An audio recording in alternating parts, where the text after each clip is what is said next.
एक समय की बात है, एक बहुत ही पुराना जंगल था। उस जंगल में एक गधा और एक लोमड़ी रहते थे। वे बहुत अच्छे मित्र थे। वे दोनों साथ साथ घूमते और खाना खोजते रहते थे। उस जंगल के नजदीक ही एक गांव भी था। एक दिन दोनों ही मित्र को बहुत भूख लगी।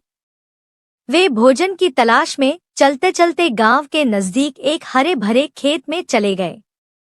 लोमड़ी ने गधे से कहा, चलो, हम इन खेतों में कुछ खा लेते हैं। लेकिन हमें बहुत सावधान रहना होगा, क्योंकि यह खेत किसान का है। गधा को बहुत तेज भूख लगी थी और वह खाने के लिए बहुत उत्साहित था। दोनों खेत में चुपचाप घुस गए और हरे भरे अनाज खाने लगे। लोमड़ी बहुत ही चालाक थी। उसने जल्दी जल्दी अनाज खा लिए और गधे से कहा, अब हमें यहाँ से जल्दी निकल जाना चाहिए, वरना किसान हमें देख लेगा। लेकिन गधा बहुत लालची था। वह काम भर अनाज खा लिया था, परंतु उसने कहा, नहीं, मैं अभी और अनाज खाऊंगा।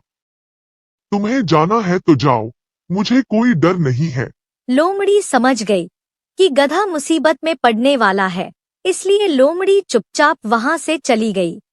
गधा पेट भरने के बाद बहुत खुश हुआ और खुशी से जोर जोर से रेंकने लगा। किसान का घर खेत के नजदीक में ही था। गधा की आवाज सुनकर किसान खेत में आया। किसान ने देखा कि गधे ने उसकी अनाज को खा रहा है। किसान बहुत ही गुस्सा हो गया और गुस्से में उसकी बहुत ही पिटाई कर दी। लोमड़ी दूर से यह सब देख रही थी और सोच रही थी, यह वही होता है जब कोई लालच और मूर्खता में फंस जाता है। हमें लालच नहीं करना चाहिए और हमेशा समय रहते सही निर्णय लेना चाहिए। ऐसे ही नैतिक कहानी सुनने के लिए हमारे YouTube channel OS Hindi stories को सब्सक्राइब करें।